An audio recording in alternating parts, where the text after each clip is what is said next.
All right, let's continue with more of this Darren Bravo non-inclusion controversy somewhat.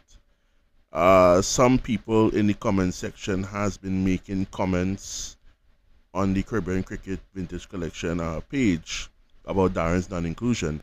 I think most people are up in arms about it.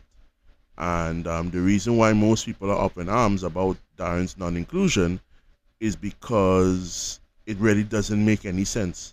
But once again, this is what happens when there's suspected political interference. I don't want to say it's political interference. I don't want to accuse anybody of anything. I'm not accusing anybody of anything. Suspected political interference. I think this is politics. And once again, politics rears its ugly head in West Indies cricket, where due to personal gripes, players aren't being selected. Darren proved he's the best batsman in the Caribbean. I've been seeing people making comments about he underperformed in his career every time he's performed. But there's something that people tend to forget. Darren was dropped from West Indies cricket and regional cricket for about a year or two.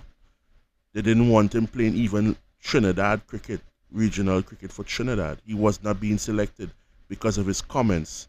And I do think that was settled outside of behind closed doors. But for a while he was out of cricket.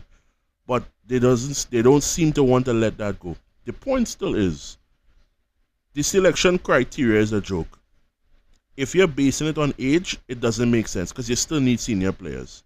You need to base it on form and age, and in that basis, Darren still passes the check. He passes the check because the man top scored, averaged 80, and was the best player at the regional Super 50. Then I saw a comment about Darren Bravo always making himself unavailable. I could only recall one time Darren Bravo made himself unavailable for a series. One time. That was because of the pandemic, if I'm not mistaken. There may have been another time, but the one time I remember was because he was constantly going through the bubble and he was tired and he said he wanted to leave, which is his own right. But as we're on that topic, where's Jason Holder? If we're talking about unavailable players, where's Jason Holder? The last two one-day series, Jason Holder has made himself unavailable. I don't see people up in arms about that. Nicholas Puran, the last two series, he has made himself unavailable. So don't use that as an excuse and say Darren Bravo doesn't deserve to be selected because he always makes himself unavailable. That's rubbish. That's a rubbish comment. Some people said, well, every time he plays at this level, he constantly fails. Well, who hasn't in West Indies cricket? Who hasn't? Everybody. Regional first-class numbers are good, but from the time they step up, they fail. In my opinion, Darren Bravo is probably the best batsman in the Caribbean, besides Shea Hope and possibly Puran as well. He's the best batsman in the Caribbean. And if you're looking forward to 2027, it's very important that you understand every single ODI series is important. It plays a part for the future. And as far as I'm convinced, Darren Bravo still has a part to play in West Indies cricket. You need to beat England. You need the best players to beat England. There's no Chris Gayle this time. There's no Marlon Samuels. There's none of these players anymore that you relied on in the last series to win. These players are no longer here. And I think this team that they selected is rather brittle. And I think they're going to lose this series, really and truly. This team is rather brittle.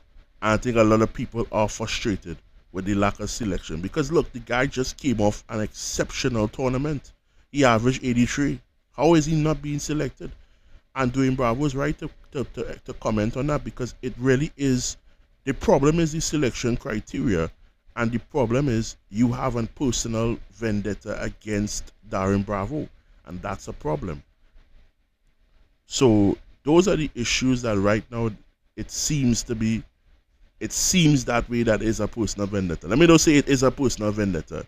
It seems that way. I don't want nobody to say I said and I accusing anybody of anything, because I'm not. But based on his non-selection, based on being the regional top scorer, and this was another comment somebody made. I just remember the comment and I forget it. Give me a second, it will come back to me just now. Somebody made a comment about the Super 50. If I remember later on in the video, I'll talk about it, because somebody made a comment that I just remembered and then I forgot about Darren Bravo. But yeah, I mean, his non-selection is a joke. The team selection isn't particularly great, and I think the selectors don't seem to understand that you have to pick the best players because you need to keep going up the rankings. You're 10th right now. West Indies are 10th. And in case people don't seem to realize or understand right now, the West Indies are an associate team. Yeah, they are an associate team right now. The Netherlands have taken our spot by beating us and qualifying to the World Cup. As far as I'm convinced, the West Indies are an associate team, and they need to get back to being one of the best teams in the world, and they're not. We're sinking pretty far right now, and we need senior players, the right players, and the regional Super 50. You were supposed to pick players based on that. Even Sunil Lorine, I would have, if he didn't retire, I would have considered him. He had a great tournament, you know, but I understand that he doesn't really like to play international cricket because he got called up the last time with the illegal bowling action, and ever since then he's been in and out of the team. But the fact still remains that your best players, you pick them because you want to win. This isn't a series against Ireland. No disrespect to Ireland or the Netherlands. I would understand this team then, but also, where's Kyle Mayers though? Now that I think about it, he's not. I think he's unavailable too. He's not injured. I think he's unavailable. So, once again, Darren's non-selection isn't surprising, like I said in my last video, but it just goes to show that some of the fans also don't seem to understand that the intricacies of cricket is not just a simple thing as being in form. You need to have across the line consistent selection process, and singling out certain players is a problem. Also, for some, I think Evan Lewis is injured as well. I'm positive Evan Lewis is also injured. Why? Because I'm just remembering something here that Evan Lewis wasn't even in the reckoning. I would have probably want him to be in the team as well. He's also a very good player, and he's another player that I probably want to talk about in another video.